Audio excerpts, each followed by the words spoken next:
이제 다사다난한 2025년도 다 저물어가는 시간이 되었습니다.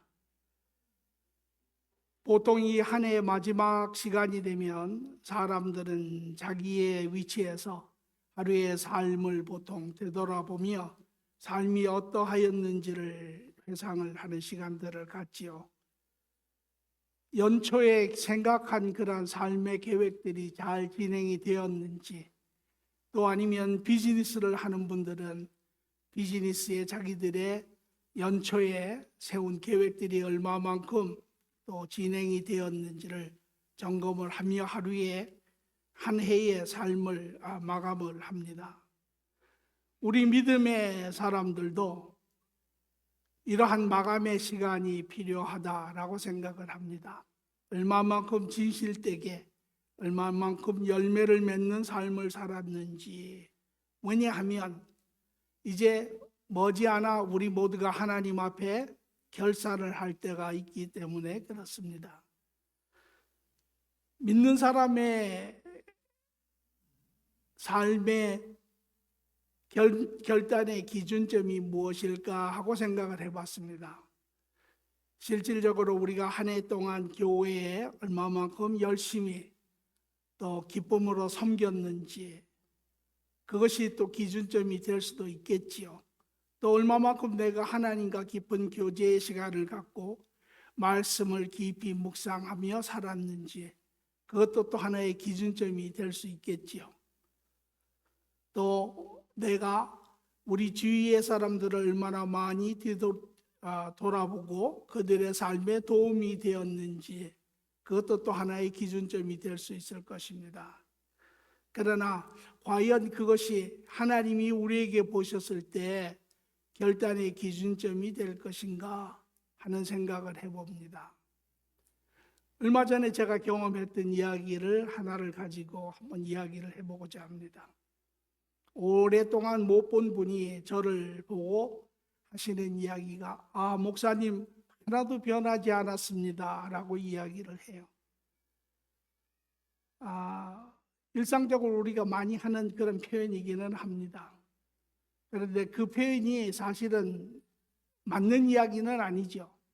왜냐하면 오랜 시간 세월이 흘렀고 머리가 많이 휘어졌고 얼굴에 주름도 많이 생기고 삶에 대한 어떠한 자세도 소극적이고 변한 것이 많이 있습니다. 그럼에도 불구하고 그 사람은 저에게 하나도 변하지 않았습니다 라고 이야기를 합니다. 물론 그분이 이야기하는 것은 제가 외모가 변하였지만 옛날의 모습이 그대로 있다라고 하는 이야기를 아마 의미하는 것 같습니다. 그러나 우리가 가끔 우리 주위에서 정말 많이 변한 사람을 우리가 볼 때가 있습니다. 사람이, 우리가 그런 사람을 아주 확연히 달라졌다라고 이야기를 하죠. 그분이 말하는 말의 내용도 달라지고 사람을 대하는 태도도 달라지고 또 삶에 대한 가치도 큰 변화가 온 그런 사람을 우리가 대할 때가 있습니다. 우리는 그의 변화된 그런 삶을 보고 우리는 직감적으로 느끼는 게, 내면에 큰 변화가 일어났구나, 인격의 변화가 있었구나. 그리고 우리는 그것을 참으로 바른 변화가 일어났다 이렇게 생각을 합니다. 과연 그리스도인의 변화, 삶의 기준점 중에 하나는 그러한 변화가 아닐까라는 생각을 해보게 됩니다. 그래서 오늘 저는 여러분들과 더불어 그리스도인의 기준점이라고 하는 말씀을 가지고 나누고자 합니다. 말씀은 로마서 8장 28절에서 29절의 말씀을 같이 보도록 하겠습니다. 같이 봉독하지요. 우리가 알거니와 하나님을 사랑하는 자, 그 뜻대로 부르심을 입은 자들에게는 모든 것이 협력하여 선을 이루느니라.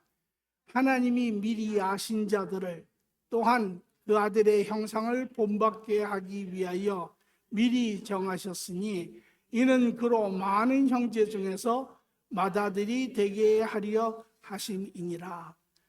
우리에게 많이 익숙한 그런 성경의 말씀입니다. 그러면서도 이 뜻이 가지고 있는 부분을 한번 깊게 생각해 볼 그러한 시간이 필요하다라고 생각을 합니다. 오늘 이 말씀을 통하여 우리의 삶의 2025년 우리가 살아온 삶을 한번 뒤돌아볼 때 그 기준점이 무엇일까? 라고 하는 말씀을 같이 보고자 합니다. 이 안에서 저는 여러분과 네 가지의 말씀을 보고자 합니다. 여기에 보면 우리가 잘 아는 28절에 하나님이 부르신 자 모든 것이 협력하여 선을 이루느니라. 그리고 29절에 가면 그리고 그 아들의 형상을 본받게 하기 위하여 미리 정하셨느니라. 이렇게 이야기를 하고 계세요.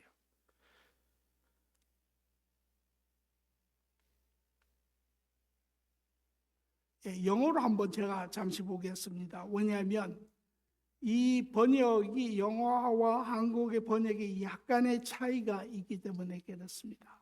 그래서 여기 보면은 We know that in all things God works for the good of those who love Him and we've been called according to His good purpose. 이렇게 되어 있습니다. 그래서 제가 첫 번째로 여기 보니까 모든 것이 이렇게 되어 있습니다. 모든 것이. 그렇죠. 우리가 살고 있는 이 세상에는 크고 작은 많은 일들이 일어나고 있습니다. 2025년도 한 해에 여러분 삶 가운데 크고 작은 많은 일들이 아마 있었을 것입니다. 즐거운 일도 있었을 것이고 힘든 시간도 있었을 것이고 괴로운 시간도 있었을 것이고 그러한 많은 시간들이 우리 삶에 있지요. 아마 제가 여러분에게 개개인에게 물어보면 여러분 중에는 또 즐거운 시간이 더 많으신 분도 있으실 수 있고 어떤 분은 더 힘든 시간이 있을 수 있는 분들도 있습니다. 그러면서 우리는 때때로 가끔 왜 이런 일들이 나에게 생기나 하는 의문점을 갖고 있습니다. 그리고 이러한 일이 생겼을 때 과연 하나님은 이런 부분에서 어떻게 일을 하시나 하는 이러한 그런 질문들을 할 때가 있지요. 두 번째 보니까 모든 것이 협력하여라고 이야기를 합니다.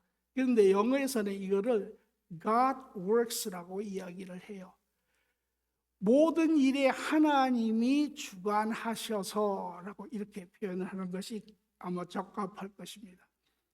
모든 일에 하나님이 주관하셔서 우리 삶에 일어나는 모든 일이 하나님의 주관 가운데 있다라는 것입니다. 세상의 모든 일도 또 2025년도 여러분 한 분 한 분의 삶에 일어난 모든 일도 하나님의 주관 안에 있다라는 것입니다. 여러분 믿어지십니까? 네. 왜냐하면 여러분 가운데 아니 그러면 하나님이 모든 것을 주관하시고 하나님이 컨트롤하시고 협력하시고 이렇게 해서 일들을 하시는 것입니까? 아마 질문이 있을 수 있습니다. 하나님은 모든 것을 알고 계세요. 모든 것을 주관하고 계세요. 하나님이 알지 못하는 것은 없습니다. 어떻게 압니까? 궁금하지요. 여러분 하나님이 세상을 향한 계획을 보시면 창세기의 시작 하나님의 창조에서부터 마지막 우리가 계시록에 하나님의 마지막 이제 심판에까지 보면 그 모든 계획이 이미 완전히 이루어진 것을 봅니다. 그리고 우리는 지금 2025년에 살고 있지만 우리가 미래는 아직 확인할 수 없지만 과거의 일을 우리가 확인할 수가 있습니다. 하나님의 모든 것들은 빠짐없이 다 이루어졌습니다. 그러므로 모든 것을 하나님께서 주관하고 계세요. 그러므로 하나님께서 주관하지 않는 일이 없고 하나님이 허락하시지 않는 일은 일어나지 않습니다. 다시 말하면 여러분 삶에 2025년도에 일어난 모든 일은 하나님이 주관하시고 허락하셔서 일어났다라고 하는 이야기입니다. 여러분 가운데 그 이야기를 그대로 받으시기가 힘든 분이 있을 수 있어요. 왜? 아니, 이 한 해 동안 저에게 일어난 크고 작은 수많은 일들이 있는데 그 일 중에 어떤 일은 도저히 이해할 수 없는 일도 있고 또 어떤 일은 너무 고통스러워서 하나님한테 따지고 싶은 일도 있고 또 어떤 일은 계획하지 않은 일인데 생긴 일도 있고 이 수많은 일들을 하나님이 나에게 허락하셨다고 하는 이야기입니까? 라고 반문할 수 있습니다. 그럼에도 불구하고 그렇습니다. 하나님의 허락 가운데 여러분의 모든 일들이 일어났다고 하는 사실입니다. 우선 여기에 우리가 한번 깊이 묵상해 볼 필요가 있지요. 그리고 세 번째를 보니까 선을 이루느니라 이렇게 이야기를 하고 계세요. 모든 하나님이 허락하신 일들이 여러분에게 일어난 그 일들이 실상은 다 여러분의 선을 이루기 위하여 하나님이 허락하셨다라고 이야기를 합니다. 여러분 동의할 수 있습니까? 여러분 다 동의하세요? 하나님이 허락하셨는데 그래서 여러분 삶 가운데 일어났는데 그런데 그것이 실상은 여러분 한 분 한 분의 선을 이루기 위해서 하나님이 허락하셨다라고 이야기를 합니다. 힘들지요. 받아들이기가 힘든 부분이 많습니다. 어찌 이런 일이 있을 수 있습니까? 어떻게 하나님이 내 삶에 일어난 이 고통스러운 일을 통해서 아픈 일을 통해서 이러한 비참한 일을 통해서 하나님이 선을 이루실 수 있습니까? 2025년 둘러보면 많은 일이 있었습니다. 아마 여러분이 생각하고 싶지 않은 일도 있었을 것이고 여러분이 다시는 안 봤으면 하는 그런 일도 있었을 수 있습니다. 그럼에도 불구하고 하나님은 그것이 우리의 선을 이루기 위함이다라고 이야기를 하세요. 어떻게? 내용은 이렇습니다. 하나님은 이 세상보다 하나님의 자녀를 더 사랑하세요. 그것이 바로 하나님이 인간을 처음에 지으신 이유입니다. 그것으로 인하여 모든 것이 시작이 되었죠. 그리고 로마서 5장 8절에 보니 우리가 죄인 되었을 때 예수 그리스도의 죽음을 통하여 그의 사랑을 확증하셨다라고 이야기를 합니다. 하나님은 그 어느 것보다도 하나님의 자녀를 사랑하세요. 그런데 문제는 무엇이냐면 여러분과 제가 완전하지 못합니다. 우리는 여전히 이 땅에 사는 동안 죄성을 가지고 사는 그러한 존재입니다. 그렇기 때문에 여러분과 저는 하나님 앞에 온전함을 지어져 가는 과정에 있는 자들이에요. 이러한 자들에게 하나님은 때때로 우리를 훈련을 시켜서 우리를 온전하게 가르치시기를 원하세요. 여러분 자라실 때 여러분 부모님들한테 야단 맞은 적이 있으시죠? 왜 야단 맞으셨습니까? 부모가 부모들의 자녀를 바로 키우기 위해서 야단을 쳤지요. 그때 즐거우셨습니까? 즐겁지 않았죠. 괴로웠지요. 하나님은 때로는 힘든 일을 통해서 우리가 원치 않는 일을 통해서 우리 주위의 여러 사람을 통해서 하나님은 우리를 가르치시기를 원하세요. 그래서 때때로 보면 우리가 저 사람은 좀 멀리 했으면 좋겠다 하는 사람을 붙이세요. 그리고 그 사람을 통해서 하나님의 사랑을 배우게 하세요. 또 살다 보면 여러분의 계획대로 되어가지 않습니다. 환경이 어려워지고 여건이 감당할 수 없는 그러한 상황에 갈 때가 많이 있습니다. 하나님은 일부러 이러한 상황을 허락하세요. 그리고 하나님을 더 신뢰할 수 있는 그러한 마음을 가르치세요. 이것이 오늘 하나님이 모든 우리 삶에 일어나는 걸 통하여 우리를 가르치는 방법입니다. 여기에 재밌는 질문이 하나 있습니다. 여러분은 어떻게 반응하세요? 여러분 삶에 일어나는 모든 일들에 하나님을 전폭적으로 인정하시고 그의 허락하심을 받아들이시고 그 하나님을 믿으시며 참으시며 하나님이 가르치시는 것을 그 안에서 배워가십니까? 아니면 그 상황을 바라보며 불평, 원망하며 주위의 사람들을 비난하며 그러한 삶의 것들을 대처하고 계십니까?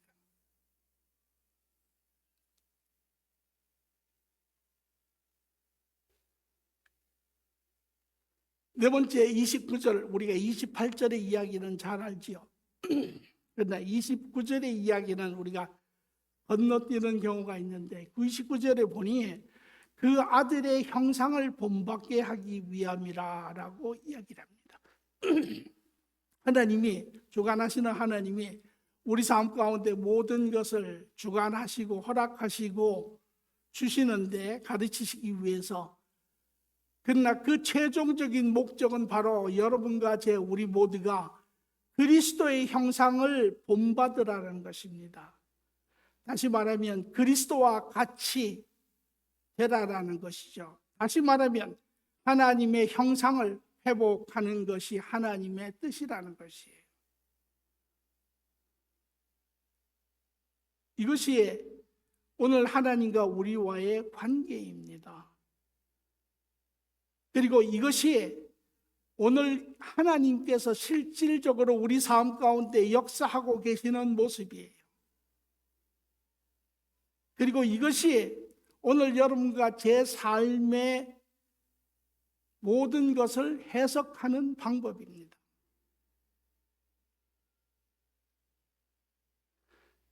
그렇다면 오늘 25년 마지막 날 우리가 봐야 할 것은, 나는 25년 하나님과 동행하며 하나님이 허락하신 일 가운데 과연 얼마만큼 그 안에서 성장하였는가?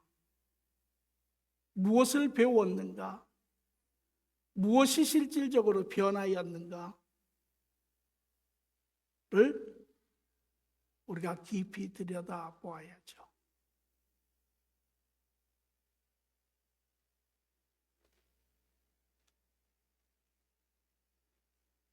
오늘 개인적으로 저도 마찬가지고 여러분도 스스로 이 한 해가 가기 전에 우리의 삶을 뒤돌아보며 그 안에 생겼던 많은 일 가운데 하나님의 주관하심 가운데 과연 그 일들을 통하여 나는 어떻게 변하였는가?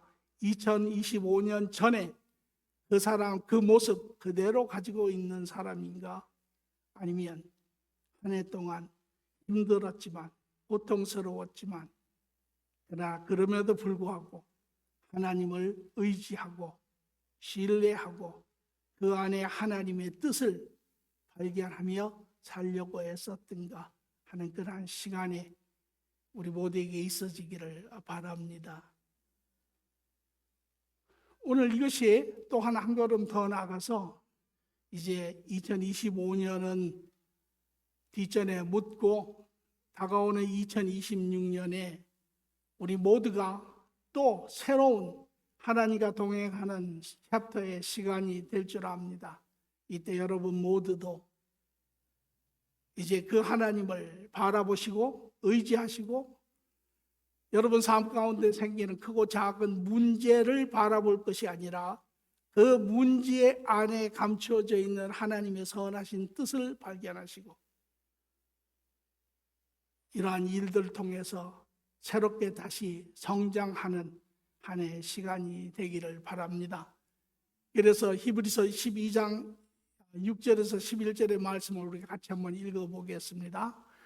주님께서는 사랑하시는 사람을 징계하시고 받아들이는 아들마다 채찍질 하신다. 징계받을 때 참아내십시오. 하나님께서는 자녀에게 대하듯이 여러분에게 대하십니다. 아버지가 징계하지 않는 자녀가 어디에 있겠습니까? 모든 자녀가 받을 징계를 여러분은 받지 않는다고 하면 여러분은 사생아지 곧 자녀가 아닙니다. 우리의 육신의 아버지도 훈육자로 모시고 공경하거든 하물며 영들의 아버지 복종하고 살아야 한다는 것은 더더욱 당연한 일이 아니겠습니까? 육신의 아버지는 잠시 동안 자기의 생각대로 우리를 징계하였지만 하나님께서는 우리를 자기의 거룩하심에 참석하게 하시려고 우리에게 유익이 되도록 징계하십니다. 이것이 하나님이 우리에게 향하신 뜻입니다. 내년 한 해도 교회의 목표처럼 하나님과 동행하시며 거룩에 참석하는 우리의 삶이 되기를 바랍니다. 그러나 시간 그 시간들이 인간이기 때문에 어렵지는 쉽지는 않을 것입니다. 때로는 여러분들이 마치 절벽 끝에 붙들려 있는 그러한 시간도 여러분이 느낄 때가 있을 것이고 하나님이 여러분을 기억하지 못한다고 생각할 때도 있을 수 있습니다.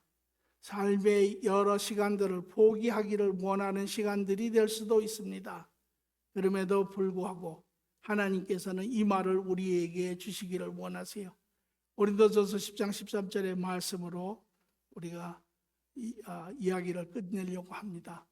여러분은 사람이 흔히 겪는 시험 밖에 다른 시험을 당할 적이 없습니다. 같이 읽겠습니다.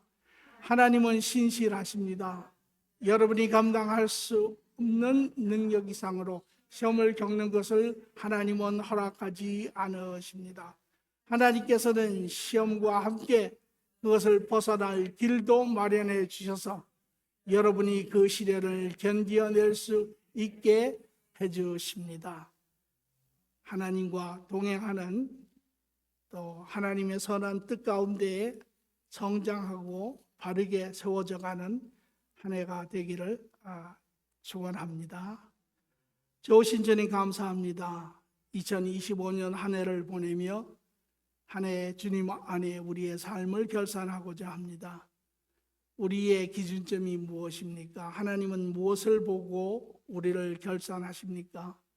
이제 주 안에 하나님이 허락하신 모든 일 가운데 하나님과 동행하며 그 안에 우리의 성숙함을, 자람을, 바른 인격이 세워짐을 보신다고 하는 하나님의 말씀처럼 오늘 우리도 우리를 바라보며 하나님 앞에 진실하기를 원합니다. 2025년 우리의 부족한 부분들을 하나님 앞에 고백하며 다시금 마음을 새롭게 하여 2026년 하나님과 참으로 진실되게 또 신실하게 동행하는 한 해가 되기를 간절히 원하며 감사함이 예수님 이름으로 기도합니다. 아멘.